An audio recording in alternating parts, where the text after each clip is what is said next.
Welcome to this morning's edition of Biker Angle, episode 719. I'm happy to announce we are now on Instagram TV, so go on over and like us on Instagram at Motorcycle Madhouse. And you can view the Madhouse right from your cell phone. If you would like to support the show, you can do so by becoming a monthly contributor to our Patreon account at Insane Throttle or by a one-time donation on PayPal, topfuel@gmail.com. Those watching on Instagram TV can only watch the show on our channel on Instagram for 10 minutes because that's only what they allow. So you can go over to our YouTube channel at Insane Throttle Biker News. I think that's all you have to do is put it in there is at Insane Throttle Biker News and you'll find our channel there. So, let's begin by saying throughout this piece, I want to pose some interesting questions and would like to see a discussion on the topics in the comments section. First question I would like to pose is this: motorcycle club or motorcycle gang? This question is one that is thought about all the time and one I will present every so often on the show after a news piece on the subject comes out. For example, this came out yesterday. Court affidavit outlines Derek Tuna McGuire's rise to head of the Pagans Motorcycle Club. Providence, Rhode Island. For almost a year, state and federal agents wiretapped the many different telephones used by a Burrowville man, capturing, they say, his recruitment to lead a new Rhode Island chapter of the Pagans Outlaw Motorcycle Gang and documented his illegal drug enterprise. Hundreds of transcribed pages of recorded conversations between Derek Tuna McGuire and his associates were unsealed Tuesday as part of a state police operation patched out investigation, which in May led to more than 50 people being arrested. The recorded conversations are part of a 1,274-page affidavit that supported dozens of searches of homes, cars, and motorcycles when scores of agents swept across northern Rhode Island making an arrest. Much of the affidavit centers around the 33-year-old McGuire, depicted as not just a motorcycle gang leader, but the head of the Woonsocket-based drug operation. McGuire is being held without bail and faces more than 220 counts of narcotics and weapons charges. His lawyer, Christopher Milana, declined comment on Tuesday. The affidavit, which shines a light on sometimes violent world of rival biker gangs, alleges that McGuire, a former member of the Thug Riders motorcycle gang, was by last summer looking to join the Pagans. At the same time, Keith Richter, the purported leader of the New Jersey area Pagans Club, who the New York Times reported in 1998 had served prison time for plotting a killing, was looking to expand into Rhode Island. Richter, with the ambitions of becoming the Pagans' national leader, took a liking to McGuire because he had committed violent acts in the past against members of the Hells Angels, the Pagans' historic nemesis.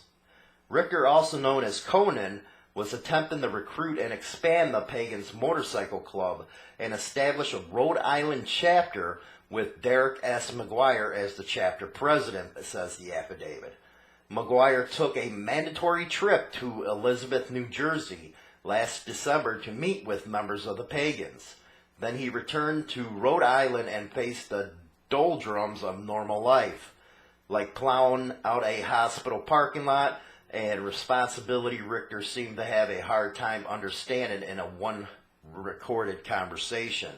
McGuire, I got this hospital over here, so I didn't even get it to home or nothing. That's how it reads. I'm not reading it wrong. Richter, you're in the hospital? McGuire, no, I was sanding, plowing, all kinds of stuff. Richter, oh, okay. In February of this year, Richter ordered all new prospective Pagan members to a meeting in New Jersey on March 3rd. Everybody got to go down on bikes to get patched. But there was a delay. It wasn't until March 24th, the affidavit reads, that McGuire and several former thug riders officially became pagans. Agents also had McGuire under surveillance, and on Saturday, April 14th, police detective watched as McGuire, wearing the patch and colors of a Pagans Motorcycle Club member, drove his black Harley-Davidson on the property of the newly established Pagans Clubhouse at 91 Mason Street, Woonsocket, formerly the home of the Thug Riders. The taped conversations reveal McGuire arranged meetings to sell drugs to associates out of the clubhouse, with periodic visits to the stash house at One Lake Drive in Woonsocket, where he kept pounds of marijuana and cocaine. Agents wiretapped at least 7 different cell phones that McGuire used because he did not have to present actual identifications to buy them. He could be creative in coming up with subscriber names. Among his aliases, Donald Trump, Bruce Wayne, and Hillary Clinton. The affidavit outlines the state police investigation into illegal biker activity began in February of 2017, when a confidential source told detectives that members of the Thug Riders were dealing drugs and that tensions were growing among Rhode Island's many motorcycle clubs. That tension boiled over on April 8th, 2017. State chapters of the Outlaws and the Thug Riders scheduled social events on that same day at their clubhouses, less than a mile apart from each other in Woonsocket. The annual Outlaws party also drew members of various other motorcycle clubs. Before the day's over, members of the Thug Riders were making slow, intimidating drive-bys on their bikes in front of the Outlaws clubhouse at 19 Fabian Street, as well as the Hells Angels clubhouse on Messer Street in Providence. Members of the Hells Angels gave chase, catching one of the Thug Riders, knocking him off his bike, and throwing him through a house window on Valley Street, the affidavit says. It was the threat of more violence, the state had said, that prompted them and federal agents in May to start the investigation. So, discussion is motorcycle clubs or motorcycle gang. Being an advocate of motorcycle clubs on this program, everyone knows my standpoint. But let's play devil's advocate for a minute. I've mentioned time and time again that when clubs get into the media for violence, they do themselves no favors in gaining public sympathy. Who can blame them? Let's put it into perspective of taking bikers out of the equation. With some of the stories coming out, supplement the biker club involved with, say, the Gangster Disciples, Bloods, or Crips. Would that change your mind on the information being presented? Would you then say that organizations like the GDs or Crips is nothing more than a club? Any reasonable individual, being true to a conversation, of course, wouldn't claim such a thing. So why, when it comes to our motorcycle club pulling the gangster stuff, do we try and hide the fact, or more importantly, put out propaganda that we know to be untrue? After all, if you have a killing, drug sales, and other criminal activity happening, is that not a gang? Think about it. Is that not a gang? So, yesterday I discussed the issue of Sons of Anarchy having an effect on the MC scene. It definitely had an effect when it came to pop-up clubs. But it also had an effect when it came to the public and, quite frankly, most bikers. When it came to seeing these types of stories in the news, many people are actually looking at the actions of some motorcycle clubs in a different eye and perspective. Gone are the days of blindly supporting one club or another. Now, it comes down to people drawing logical conclusions when it comes to being an MC, being legit or criminal. An MC, where they see it as a motorcycle gang because of the actions that they see happening. Killing, selling drugs, or criminal activity was never supposed to be part of being a biker. It actually was never supposed to be a part of the outlaw biker scene. But because the actions of the few, clubs' reputations have suffered. A tide has been coming I have never seen before in the club scene because of this. The rise of the law-abiding clubs and associations, for example. This is a direct result of some of the very actions of the one percenter clubs. Now, I'm playing devil's advocate here, by the way. So, before you start getting all pissed off and sending emails and start a shit, this is a devil's advocate argument. Basically, I'm presenting the other side of the story. In a debate, I always look at both sides of an issue.